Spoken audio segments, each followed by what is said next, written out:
The marble floors of Vale Corporation reflected everything. The silver elevators, the crystal chandeliers, the polished black shoes of wealthy executives who walked through the lobby without ever noticing people like Vivian Carter. But that morning, none of those things mattered. Because her sons were gone, Vivian's cleaning cart slammed against the hallway wall as panic ripped through her chest. "Jude," she called, her voice shaky. "John." Just 5 minutes earlier, the twins had been sitting quietly in the employee break room, coloring superheroes on scrap printer paper while she finished cleaning the 42nd floor. She had warned them not to move, over and over, but now the chairs were empty. The crayons lay scattered across the table, and the room was silent. "Oh, God." Vivian rushed down the hallway, checking every open office. Fear tightened around her throat with every second. The twins were only 4 years old. "Jude," she shouted again. Several employees turned to stare. One woman frowned at Vivian's housekeeping uniform before quickly looking away, as if desperation itself was embarrassing. Vivian ignored them. Her breathing became uneven as terrible thoughts flooded her mind. What if they wandered outside? What if someone took them? What if— Miss Carter? A security guard approached quickly from the elevator corridor. His expression looked strange. Nervous. Vivian rushed toward him immediately. "Did you see my boys?" "Please." They're twins, curly dark hair, blue jackets. The guard hesitated. That hesitation nearly stopped her heart. "What?" she whispered. They were seen upstairs." "Upstairs where?" The man swallowed hard. "The executive floor." Vivian froze. Every sound around her seemed to disappear instantly. "No," she breathed. The guard lowered his voice immediately. "Honestly, I don't even know how they got past security clearance." Her stomach dropped. The executive floor wasn't just restricted. It was forbidden. Employees weren't allowed there unless personally summoned. Managers barely stepped onto that floor. And children? Never. Especially because that floor belonged to one man. Desmond Vale.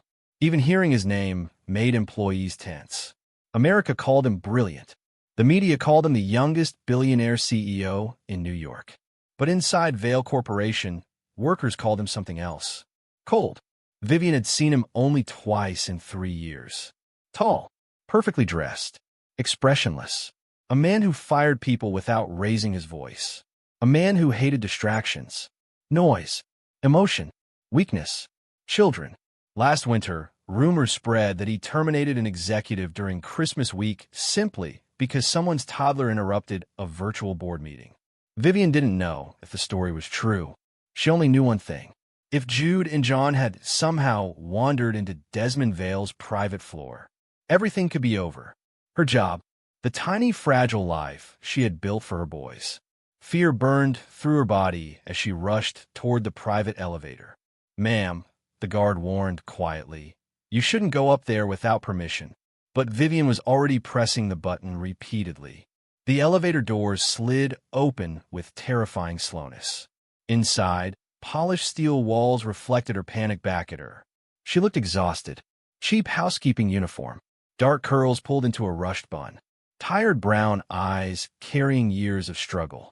Nothing about her belonged in the world waiting upstairs. The elevator climbed higher. 43, 44, 45. Her pulse pounded harder with every floor.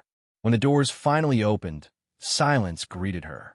The executive floor looked more like a luxury hotel than a corporate office. Black marble walls stretched beneath soft golden lighting. Expensive artwork lined the corridors. Every surface gleamed with impossible perfection. Even the air smelled expensive. Vivian stepped out cautiously. Her sneakers sounded too loud against the polished floor. At the far end of the hallway, 2 assistants stood, whispering nervously near a glass office. One of them noticed Vivian immediately. "Oh my God," the woman muttered. "They're still in there." Vivian's chest tightened. Still in there. That meant security hadn't removed them, which somehow felt worse. Her legs moved before her brain could catch up. The assistants quickly stepped aside as she approached the massive office doors. Desmond Vale's office. The doors were partially open. Vivian reached them slowly, her hands trembling so badly she could barely breathe. Then she looked inside and stopped cold. The office was enormous. Floor-to-ceiling windows overlooked Manhattan in glittering afternoon light. Dark shelves lined the walls beside modern sculptures and framed awards. But none of that mattered, because on the large black leather couch near the windows, Jude and John were asleep. Vivian's knees nearly gave out from relief. One twin lay curled beneath an expensive gray suit jacket.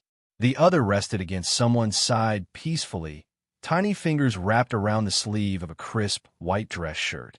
Desmond Vale sat beside them, still, silent, watching them.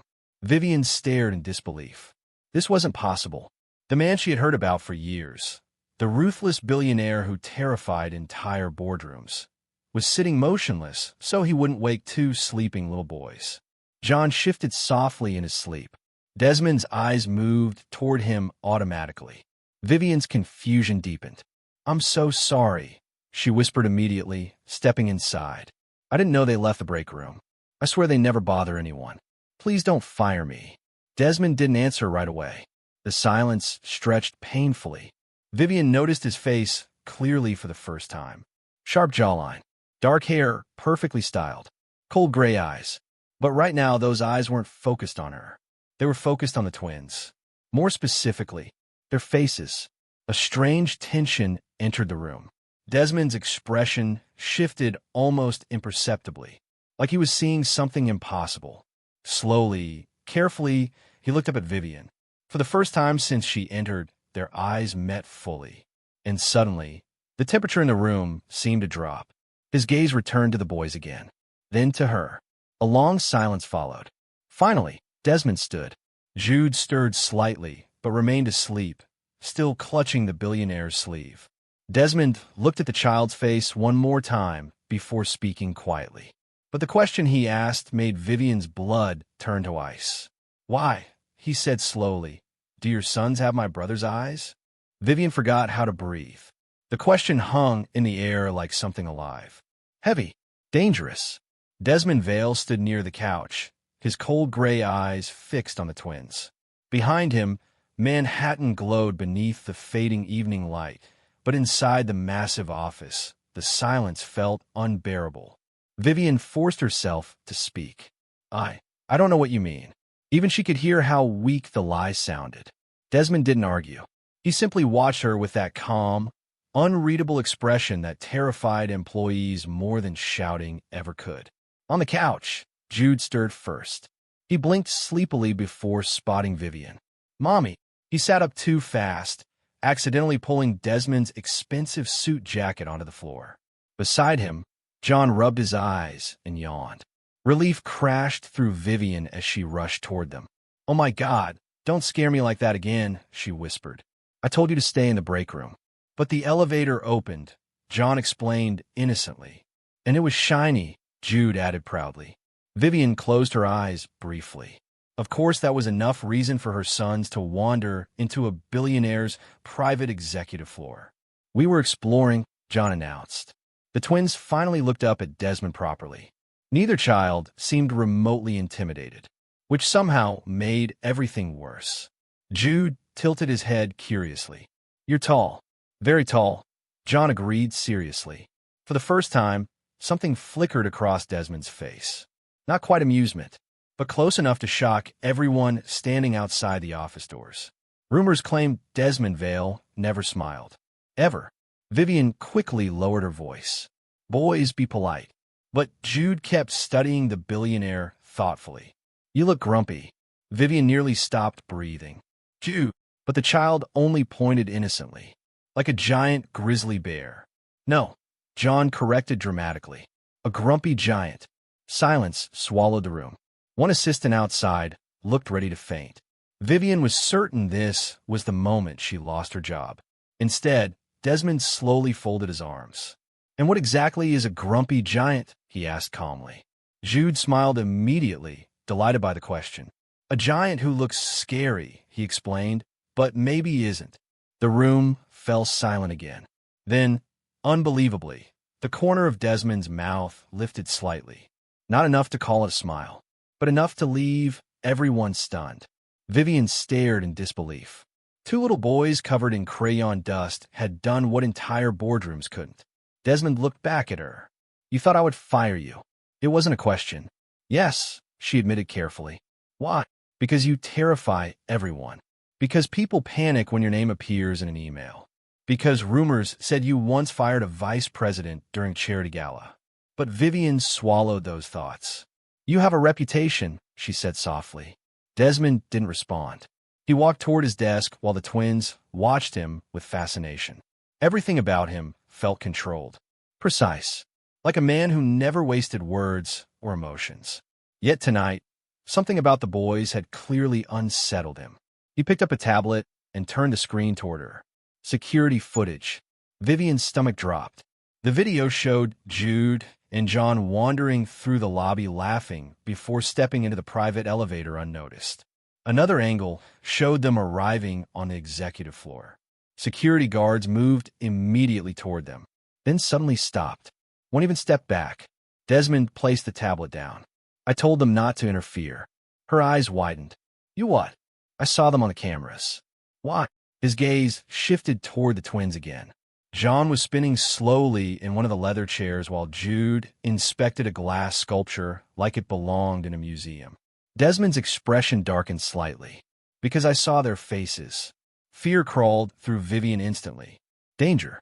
Every instinct inside her screamed the same warning. "They're just children," she whispered. "Yes," Desmond replied quietly. "That's the problem." Jude wandered toward the desk, holding the sculpture carefully. "What's this?" "A sculpture. It looks like spaghetti." Vivian covered her face in embarrassment, but once again, Desmond didn't react with anger. Instead, he kept watching them. Every smile, every expression, every movement. And the longer he looked, the more unsettled he became. The resemblance was impossible to ignore now. The twins had the same sharp brows, the same dimples, the same rare gray-blue eyes Vivian had spent 4 years praying nobody from the Vale family would recognize. Then Desmond looked directly at John. The child smiled innocently back at him, and for one brief second, pain crossed Desmond's face. Real pain. Vivian's chest tightened instantly, because she suddenly understood who he was seeing. Not the twins. His brother. She needed to leave. Immediately. "Boys," she said quickly, forcing calm into her voice, "say thank you to Mr. Vale. We're going home." "But I like the grumpy giant," Jude protested. "He has snacks," John added. Without a word, Desmond opened a drawer and placed 2 chocolate bars on the desk. The twins gasped in delight. Vivian could barely process what was happening anymore. The feared billionaire who supposedly hated children was feeding her sons chocolate while staring at them like ghosts from his past. Finally, Desmond looked back at her. His voice was low, controlled, careful. "Vivian." Her stomach twisted hearing him say her name. His sharp gray eyes locked onto hers, cutting through every secret she had buried for years. Then he asked the one question she had feared since the moment she entered the building. "Who is their father?" Vivian couldn't answer. Not while Desmond Vale stood in front of her with those cold gray eyes locked onto hers like he already knew the truth.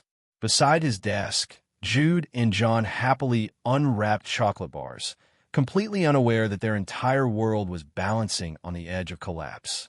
The office suddenly felt too small, too warm, too dangerous. "I should take the boys home," Vivian said quickly, forcing calm into her voice as she reached for their hands. "It's getting late." Desmond didn't stop her, but he didn't look away either. That somehow terrified her more. Vivian gathered the twins carefully while panic spiraled inside her chest. She could feel his gaze following every movement, watching, thinking, remembering. The elevator doors finally closed behind them, and only then did she exhale shakily. But the moment silence surrounded her, the memories came rushing back. For years earlier, before exhaustion permanently shadowed her eyes, before survival became the only thing she understood, before Jude and John. Back then, Vivian Carter worked as a housekeeper at the Grand Crescent Hotel in Manhattan. The rich barely noticed people like her. She cleaned luxury suites while wealthy executives discussed business deals over expensive breakfasts. Invisible. That was the rule. Smile politely. Keep your head down. Leave quietly. And never trust rich men who suddenly notice you. Vivian learned that lesson too late. It began on a cold October night. She had been cleaning one of the presidential suites when she accidentally spilled coffee across a stack of legal documents. Panic hit instantly. Oh no. She grabbed towels desperately, trying to save the papers before management discovered what happened. Then a calm voice spoke behind her. You look terrified. Vivian turned so quickly she nearly slipped. A man stood near the doorway. Tall, dark-haired, perfectly dressed. But unlike most wealthy men she encountered, there was warmth in his eyes. I'm so sorry, she rushed out nervously. I can clean them, fix them. To her shock, he laughed softly. Actually laughed. It's coffee, he said gently. Not a murder scene. That was the first night she met Adrian Vale, the younger brother of billionaire heir Desmond Vale. At first, she didn't fully understand who he was. Only later did she realize the entire city practically worshipped the Vale family. Old money, powerful, untouchable. But Adrian never acted like them. That was what ruined her. Over the next few months, he kept finding reasons to return to the hotel. Sometimes for meetings, sometimes for coffee downstairs, sometimes for no reason at all. He learned her schedule, brought her food when she skipped meals, waited for her after late shifts because he hated the idea of her riding the subway alone at night. Vivian resisted him at first. Men like Adrian didn't fall in love with women like her. Fairy tales belonged to rich people, not girls from broken apartments in Brooklyn who spent half their paycheck helping their struggling mother survive. But Adrian was patient, gentle, dangerously sincere. I don't care where you come from, he told her one snowy evening beneath glowing streetlights outside the hotel. I care about you. Nobody had ever said those words to Vivian like they truly meant them. Eventually, she stopped resisting. And somehow, against all logic, they fell deeply in love. Secretly, because Adrian's family could never know. He rented tiny apartments under fake names so they could spend time together peacefully. He cooked terrible pasta while Vivian laughed at him. They danced barefoot in kitchens at midnight while music played softly from old radios. For the first time in her life, she felt loved. I'm going to marry you someday, Adrian whispered one night while resting against her stomach. Vivian smiled sleepily. You say that like your family wouldn't hire assassins. He kissed her forehead gently. Then we'll disappear before they get the chance. He promised forever, so easily. And for a while, she believed him. Then one morning, he vanished. No calls, no messages, no explanation. At first, Vivian thought something terrible had happened. She searched everywhere, returned repeatedly to the hotel, hoping he would suddenly appear again. Instead, she overheard whispers from wealthy guests. Adrian Vale had disappeared. Rumors spread across New York overnight. The Vale family claimed he stole millions from the company before running away. Within weeks, his name vanished completely, like someone had erased him from existence. Vivian contacted the Vale estate once. Only once. A woman answered coldly before hanging up the moment Vivian mentioned Adrian's name. Then came a second shock. Pregnant. Not one baby. Two. Vivian still remembered staring silently at the sonogram while the doctor smiled warmly. Twins. She should have felt happiness. Instead, terror swallowed her whole. Because Adrian was gone, and she was alone. The months that followed nearly destroyed her. Morning sickness while scrubbing hotel bathrooms. Sleeping in subway stations after losing her apartment. Skipping meals to afford baby supplies. Working endless shifts while hiding her pregnancy beneath oversized uniforms. When her family discovered the truth, things became worse. Her mother cried from shame. Her stepfather called her pathetic. You let some rich man ruin your life, he snapped bitterly. Eventually, they threw her out completely. But she kept going, because the babies needed her. Every sacrifice became worth it the moment Jude and John were born. The first time she held them against her chest, something inside her changed forever. No matter how hard life became, she would protect them, even from the Valles. Especially from the Valles. Powerful families didn't protect women like her. They erased them quietly. So Vivian buried the truth. Buried Adrian. Until tonight, the elevator doors opened into the lobby. Mommy, Jude tugged gently on her sleeve, pulling her back to the present. What is it, baby? You dropped something upstairs. What? Before she could react, John reached into his tiny jacket pocket and pulled out an old photograph. Fear slammed through her body. No! Before Vivian could snatch it away, another hand reached for it first. Desmond. He had followed them downstairs silently. Now he stood frozen beside them, staring at the photograph in John's hand. Slowly, the color drained from his face, because the picture showed Vivian smiling beside Adrian Vale, while Adrian knelt in front of her with both hands wrapped protectively around her pregnant stomach. Desmond Vale didn't speak for a very long time. The photograph remained frozen in his hand while the lobby around them continued moving normally. Executives crossed polished marble floors. Elevators opened and closed. Phones rang somewhere in the distance. But for Vivian, the world had stopped. Desmond stared at the picture like it had dragged something painful back from the dead. Adrian, his younger brother, smiled brightly in the photograph, kneeling beside Vivian beneath glowing New York streetlights while snow drifted softly around them. One hand rested protectively over her pregnant stomach. Happy, alive, loved. Desmond's jaw tightened slightly. How long ago was this taken? He asked quietly. Vivian swallowed hard. About 5 years. His gray eyes lifted slowly to hers. 5 years. The exact amount of time Adrian had been missing. A dangerous silence settled between them. Then Jude tugged gently on Desmond's expensive coat sleeve. Mr. Grumpy Giant? Vivian nearly fainted from embarrassment. But Desmond calmly looked down. What? Are you mad? The billionaire studied the little boy for a moment before answering softly. No. Jude nodded seriously. Okay, because Mommy looks like she's about to throw up. John burst into laughter while Vivian closed her eyes in defeat. To her surprise, Desmond almost looked concerned. That frightened her more than anger would have.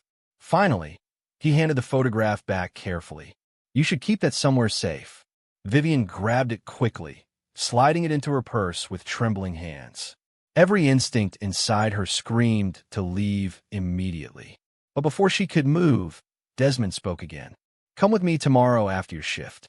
Her stomach tightened. What? I want to talk. No disrespect, Mr. Vale, she said cautiously, but I don't think that a good idea. You're probably right, he admitted calmly. That answer surprised her. Then his expression hardened slightly. But I still need answers. The next evening, Vivian almost didn't go. Her entire shift passed in nervous silence while worst-case scenarios replayed endlessly inside her mind. Maybe the Vale family wanted custody. Maybe Desmond planned to expose her publicly. Maybe bringing the twins into that building had already ruined everything. But when her shift ended, Desmond was already waiting downstairs. Not in his office. In the quiet company cafe near the lobby. Alone. No assistants. No security. Just him sitting near the windows with 2 hot chocolates waiting on the table. The twins spotted him instantly. Grumpy Giant, Jude shouted happily. Several nearby employees nearly choked on their drinks. Desmond looked up from his laptop. And for the first time since Vivian met him, he smiled openly. Small, brief, but real. You're loud, he told Jude. You're grumpy, Jude replied proudly. John climbed into the chair beside Desmond, like they had known him forever. Vivian stared in disbelief. This was the same man employees feared like a thunderstorm. Yet somehow her children treated him like an oversized babysitter. Desmond handed them the hot chocolates carefully. No spilling. No promises, John answered honestly. Something warm flickered briefly in Desmond's eyes. Vivian noticed it immediately. Loneliness. It hid beneath the expensive suits and cold reputation. He looked like a man who had spent years alone inside rooms too large for one person. As the twins argued over marshmallows beside him, Desmond leaned back quietly. Then finally he spoke. Adrian disappeared 5 years ago. Vivian's chest tightened. My family claimed he stole company money and ran away, he continued. But I never fully believed it. She stayed silent. For weeks before he vanished, he kept fighting with my father. About what? I never knew. The twins burst into laughter after John accidentally dropped a marshmallow into Jude's drink. Desmond looked toward them automatically, and once again Vivian saw it, that haunted expression, because when Jude laughed, it sounded exactly like Adrian. The same crooked grin, the same carefree joy. Even the dimple matched perfectly. Desmond noticed it too. His entire body went still for half a second. Then John smiled brightly at him, and there were Adrian's eyes again. That rare gray-blue color almost nobody else seemed to have. Little by little, something impossible started happening. Desmond relaxed. Actually relaxed. His laptop stayed closed for nearly an hour. His phone buzzed repeatedly with ignored calls from executives and board members. Yet he remained seated beside two small boys debating superheroes with complete seriousness. "You can't trust Batman," Jude explained confidently. "Why not?" Desmond asked. "He disappears too much." John nodded firmly. Very suspicious behavior. To Vivian's complete shock, Desmond laughed. A real laugh. Deep and unexpected. The entire cafe fell silent. Employees openly stared. Apparently nobody inside Vale Corporation had heard that sound in years. Vivian watched quietly from across the table. Confused. Because this man wasn't the monster everyone described. Cold, yes. Guarded. Sharp enough to intimidate entire rooms. But beneath all of that, there was grief. A loneliness that had hollowed him out from the inside. Maybe losing Adrian had broken something inside him years ago. And somehow, without even trying, Jude and John were reaching places nobody else could anymore. That realization terrified Vivian. Because the more Desmond cared, the more questions he would ask. Later that night, after personally driving them home despite her protests, Desmond returned alone to his penthouse overlooking Central Park. The silence there felt unbearable. Memories replayed endlessly in his head. Adrian laughing, Adrian disappearing, and now, two little boys carrying his face. Desmond opened an encrypted company archive he had secretly kept hidden for years. If Adrian was innocent, then someone inside the family had lied. Password after password appeared across the screen. Hidden financial reports, deleted board records, private transfers. Then suddenly, a restricted file appeared. Recently recovered. Desmond opened it, and the moment he read the contents, his blood ran cold. Because the documents proved one horrifying truth beyond doubt. Adrian Vale never stole the money. Someone framed him. 3 days after discovering the truth about Adrian's disappearance, Desmond Vale invited Vivian and the twins to his mansion. Vivian almost refused immediately. Rich people's homes made her uncomfortable, especially billionaire homes. They reminded her how far her life stood from people like Desmond. Worlds separated them. Money, power, status. Invisible walls that never truly disappeared, no matter how kind someone acted. But Jude and John had already fallen in love with him. And somehow, Desmond had fallen into their routine too. He brought them breakfast during Vivian's shifts. Called to ask whether Jude's cough had improved. Remembered John hated bananas but loved strawberry yogurt. It made no sense, yet it kept happening. So that Saturday afternoon, Vivian found herself standing outside the enormous black gates of the Vale estate while the twins bounced excitedly in the back seat of Desmond's car. "Mommy," Jude whispered dramatically, "this place looks like Batman lives here." John pressed his face against the window. "No," he corrected seriously. "Batman's richer." Desmond glanced at them from the driver's seat. "I'm offended." The twins burst into laughter. The gates slowly opened, revealing a sprawling estate overlooking the Hudson River. Vivian had seen mansions before on television. This felt different. The house looked less like a home and more like something built for royalty. Massive glass walls reflected sunlight, while fountains shimmered beside perfectly trimmed gardens. Everything about the place screamed old money. "Whoa," John whispered. Even Vivian felt speechless. The moment the twins stepped inside, chaos erupted instantly. "There's another elevator. Mommy, look at the stairs. Why is the ceiling so high?" Their voices echoed through the mansion while Vivian stood frozen near the entrance, overwhelmed by the size of everything. The marble floors gleamed beneath enormous chandeliers. Expensive artwork covered walls that probably cost more than her entire childhood neighborhood. Yet despite all the beauty, something felt cold, quiet, like nobody truly lived there. Desmond noticed her expression. "It's too much," Vivian admitted softly. "It's empty," he corrected. That answer stayed with her. A few moments later, the twins discovered an entire shelf filled with board games, puzzles, and expensive toys. Vivian blinked in surprise. "You have toys?" Desmond loosened his watch casually. "My assistant buys random things for charity events. But they're opened." A brief silence followed. Then he admitted quietly, "I didn't want the house to feel completely dead." Something painful hid beneath those words. Before Vivian could respond, the twins shouted again. "There's a pool." Desmond sighed softly. "Indoor pool," he corrected while already walking after them. The pool area looked like a private resort. Blue water reflected soft lights across stone walls while huge glass windows overlooked the gardens outside. The twins stared in awe. Jude looked carefully at Desmond. "You swim in here by yourself?" "Sometimes." "That's sad." Vivian nearly choked.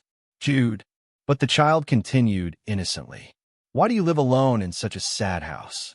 Silence filled the room. Desmond stopped walking. For the first time since Vivian met him, she saw his composure crack. Not dramatically, but enough. Something dark flickered through his eyes before he looked away, toward the water. "I got used to it," he answered quietly. The twins exchanged confused looks, as if they genuinely couldn't understand why anyone would willingly live alone in a house that large. And somehow, that honesty hurt Desmond more than judgment ever could. The rest of the afternoon slowly changed after that. The mansion started feeling warmer, alive. Jude and John turned every room into an adventure. They raced through hallways pretending to be spies, built blanket forts in the living room, and argued over which guest bedroom looked cooler, even though both were bigger than Vivian's apartment. At one point, Vivian found Desmond sitting on the floor helping John build a toy racetrack. A billionaire, on the floor, holding tiny plastic cars. "You're cheating," John accused. Desmond looked offended. "I'm winning strategically." "That means cheating." Vivian laughed before she could stop herself. Desmond looked up immediately. Their eyes met, and suddenly the room felt too quiet despite the twins talking nonstop nearby. There was again that dangerous, unspoken tension building between them. Vivian looked away first. Later that night, after the twins finally fell asleep in one of the guest rooms, Vivian stood alone on the balcony overlooking the city lights. Cold wind brushed softly against her skin. She didn't hear Desmond approach until his voice came quietly behind her. "They already like it here." She turned slowly. Without his suit jacket, with his sleeves rolled upward slightly, he looked less intimidating somehow. More human. "They've never seen anything like this before," she admitted softly. Desmond leaned against the railing. "I haven't heard laughter in this house for years." The honesty in his voice caught her off guard. For a moment, neither spoke. Then Vivian asked quietly, "Do you miss him?" Desmond's jaw tightened. "Every day." No explanation was needed. "Adrian." Vivian lowered her eyes. "I used to hate him for disappearing," she confessed softly. "But now, I think something terrible happened." The wind moved gently across the balcony. Then, unexpectedly, Desmond removed his coat and draped it over her shoulders. The warmth startled her. So did the closeness. His fingers brushed her arm briefly before pulling away. Neither moved. Neither spoke. But the air between them changed. Dangerously.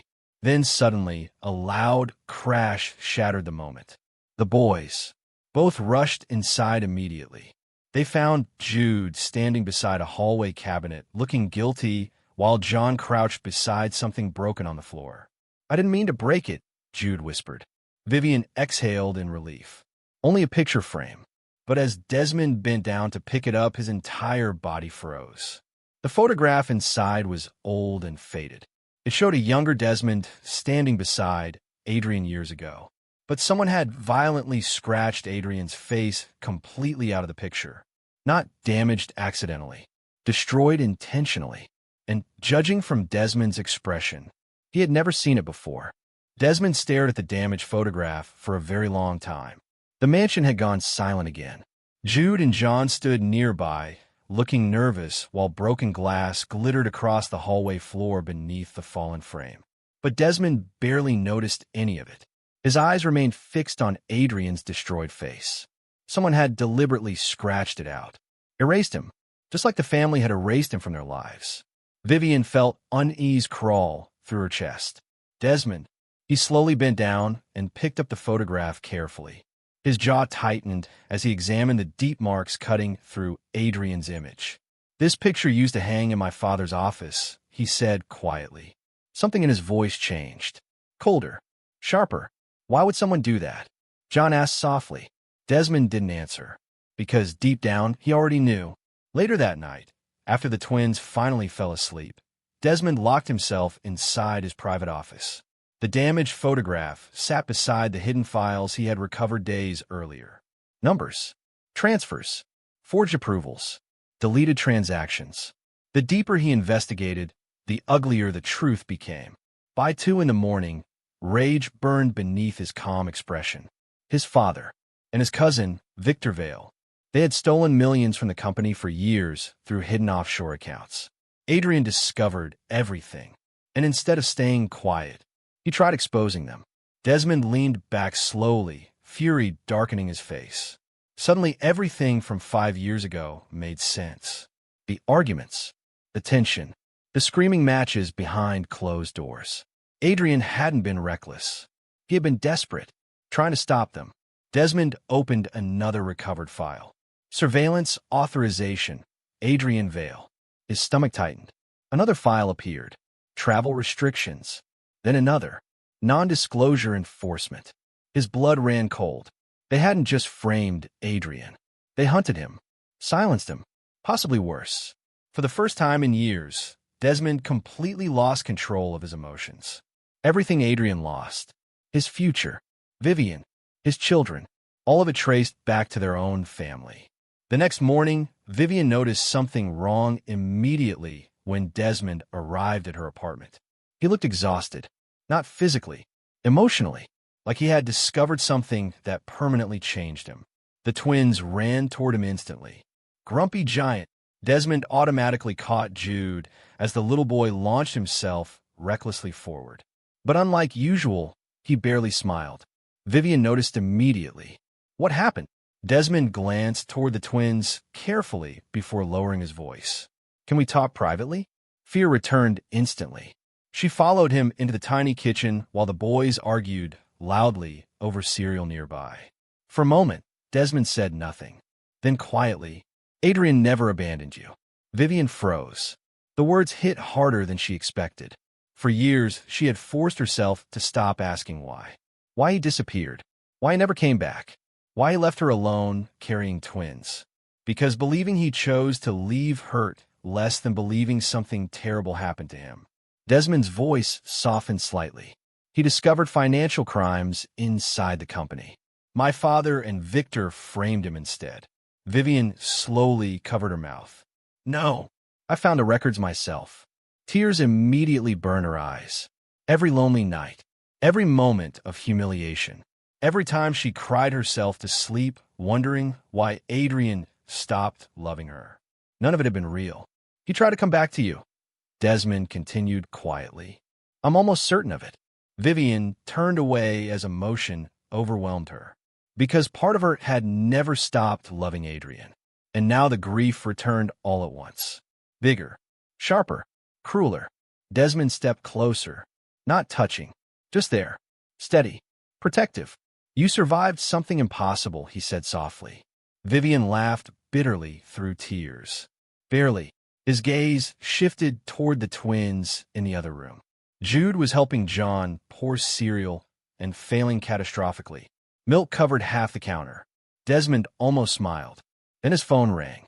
One glance at the screen changed everything. "Father." The warmth vanished from his face instantly. He answered calmly, "Yes."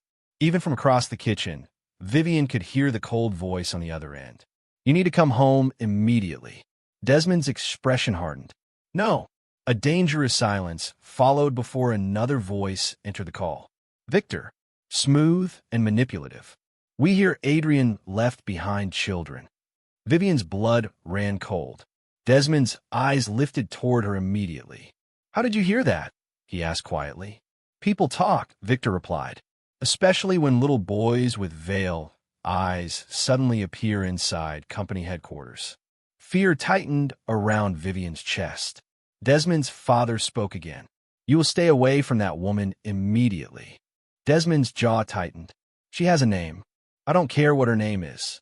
The cruelty in the older man's voice made Vivian sick. Then came the final order. "Remove the children from public attention before this becomes embarrassing." Silence filled the kitchen. A terrifying silence. Desmond's eyes slowly darkened. When he finally spoke, his voice turned colder than Vivian had ever heard before. "They're not embarrassing." Another pause. Then his father snapped sharply. "You're choosing strangers over your family?" Desmond looked toward the twins again. John was laughing while trying to clean spilled cereal with paper towels. "Messy, loud, alive, family." "No," Desmond said quietly. "I'm finally seeing my family clearly." Then he ended the call. Vivian stared at him in shock. "You just defied them." "Yes. They're powerful people, Desmond." "I know." Fear settled heavily between them. Because now the Vale family knew about the twins, which meant danger had officially entered their lives. That night, after Desmond drove them home personally, Vivian woke suddenly to a strange sound inside the apartment. A creak, then footsteps. Her entire body went cold. The twins slept quietly beside her while darkness swallowed the apartment whole. Vivian grabbed them immediately and locked them inside the bathroom before calling 911 with trembling fingers. Minutes later, police searched the apartment. Drawers overturned, closets ripped apart, furniture disturbed. But strangely, nothing valuable had been stolen. Not cash, not electronics, nothing. Until Vivian looked beneath her bed and realized one thing was missing: the small wooden box containing every old letter Adrian had ever written to her.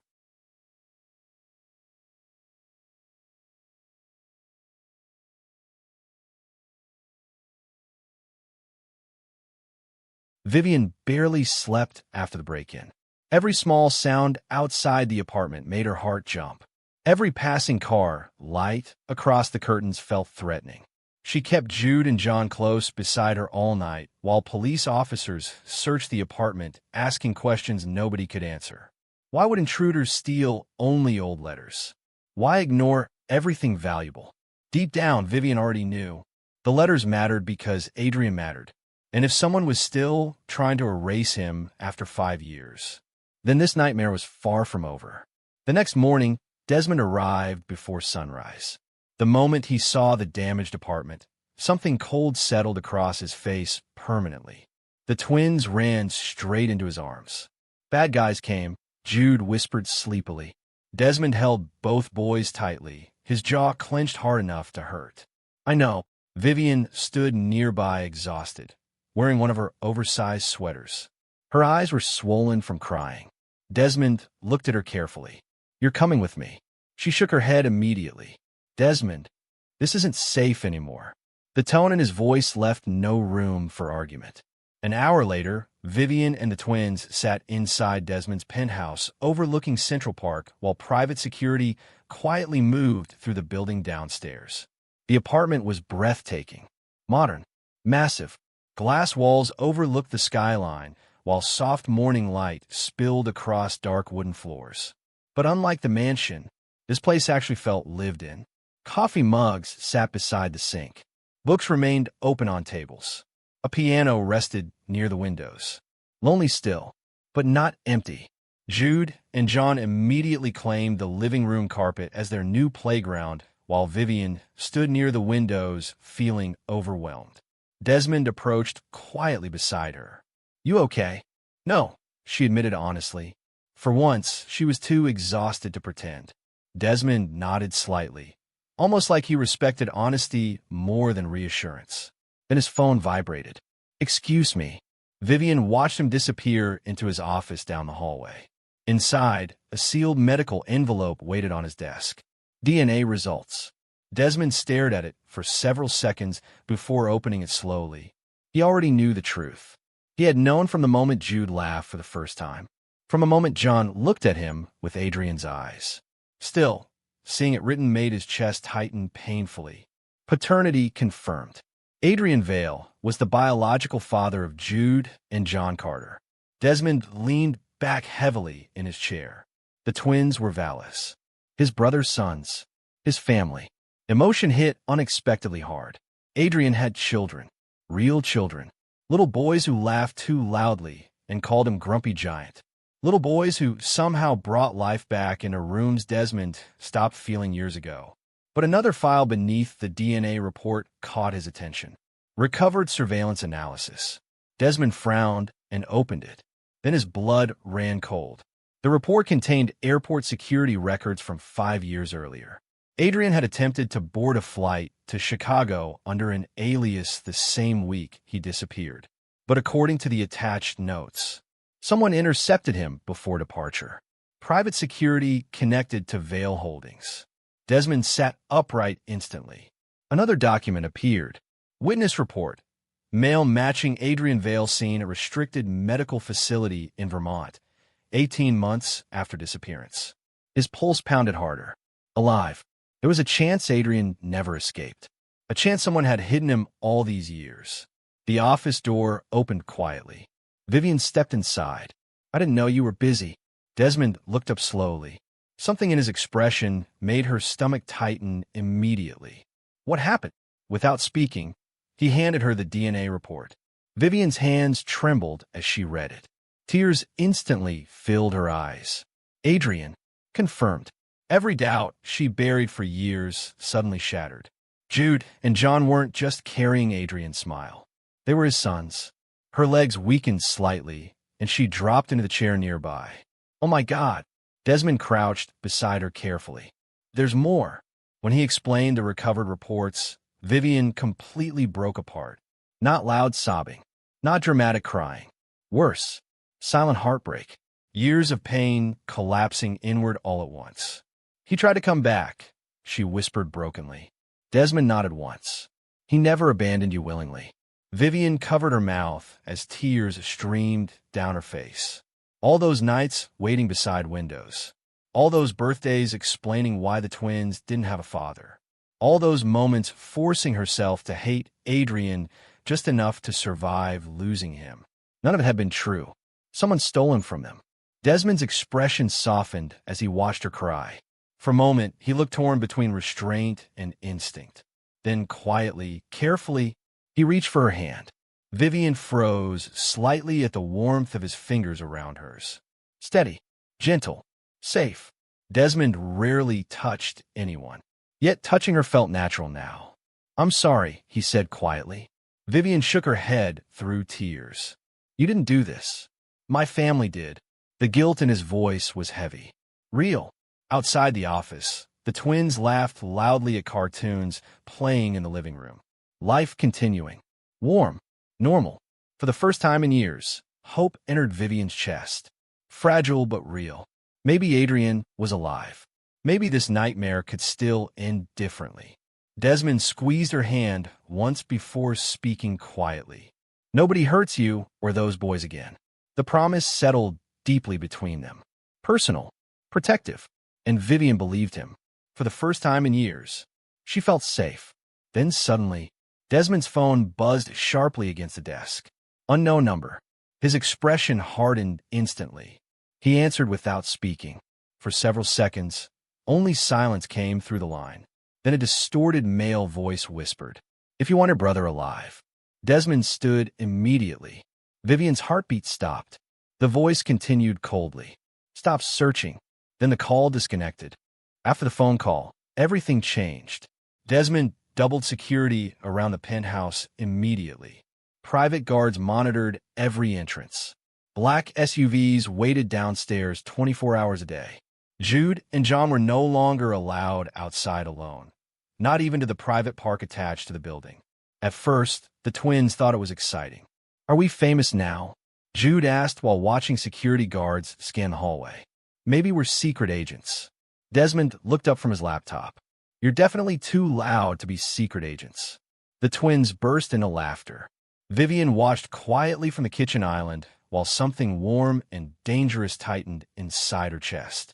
Because somehow, Desmond had become part of their lives without anyone noticing exactly what happened. He knew which cartoon Jude hated. He remembered John slept better with the hallway light on. He even learned how to braid toy ropes after the twins demanded superhero training. And the strangest part? He genuinely seemed happier. The cold billionaire from the office tower barely existed inside the penthouse anymore. Here, he walked through the kitchen late at night in dark sweatpants instead of expensive suits.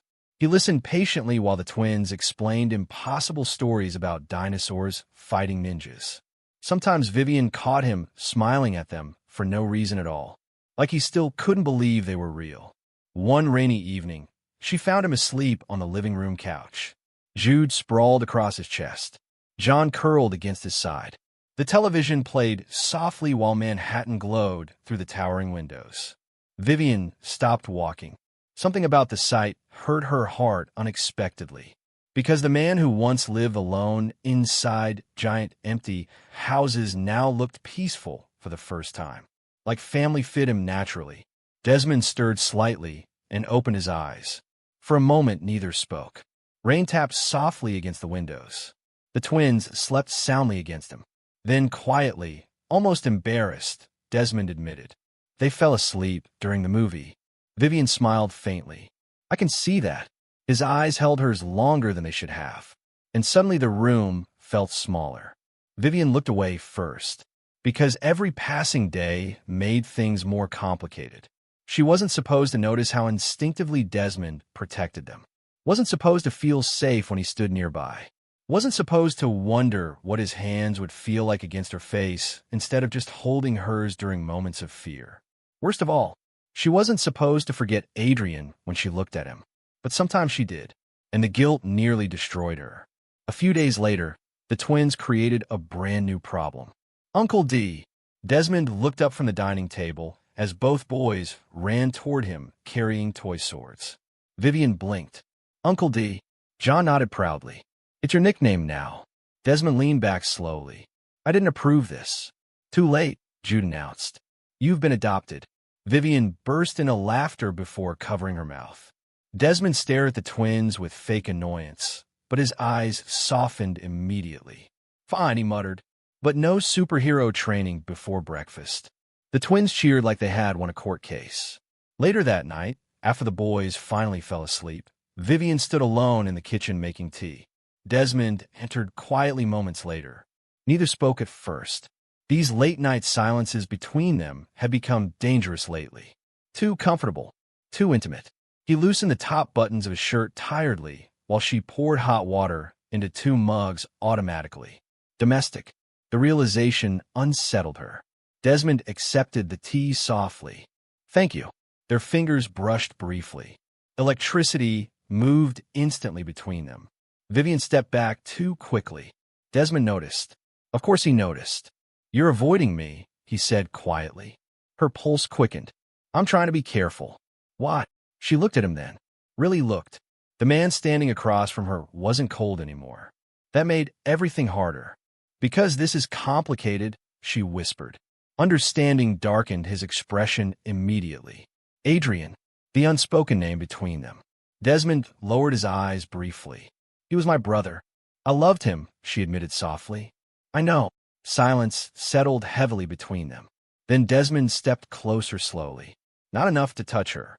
Just enough for her to feel the warmth of him. But you're looking at me now, he said quietly. The truth of those words nearly shattered her composure. Because he was right, and they both knew it.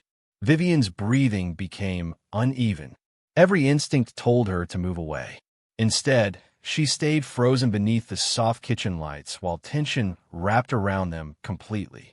Desmond lifted one hand slowly like he wanted to touch her face. But he stopped himself. Control. Always control. That somehow made it worse. Then suddenly, Dad! Both adults jumped apart instantly.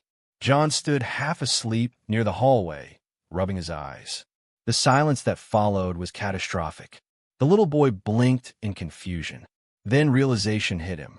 His face turned bright red. I meant Uncle D. he yelled immediately. Vivian nearly choked, trying not to laugh. Desmond stared at the child, speechlessly. John panicked harder. I was tired. Jude's sleepy voice echoed from a hallway. You totally called him Dad. No, I didn't. You did. Desmond suddenly looked away, and Vivian realized with shock that he seemed emotional. Actually emotional. The twins had touched something deep inside him, and maybe something healing too. The next morning, Desmond received an encrypted message from one of his investigators. Location confirmed. Attached beneath it was a photograph. An isolated medical facility hidden deep within rural Vermont. Restricted access. Privately funded through shell corporations connected to Victor Vale. Desmond's entire body went cold. He grabbed his car, keys immediately.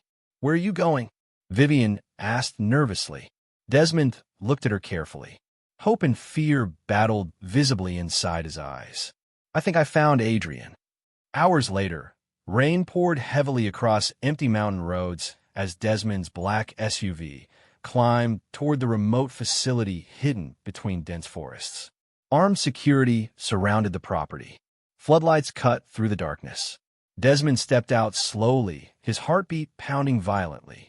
Then he looked through one of the reinforced medical windows and froze, because inside the room, thin, pale, weak, but unmistakably alive, Adrian Vale looked back at him. Desmond forgot how to breathe. Rain slammed violently against the medical facility windows while thunder rolled across the dark mountains outside. But none of it mattered, because Adrian was alive. Weak, thin, connected to machines, but alive. For one long second, neither brother moved.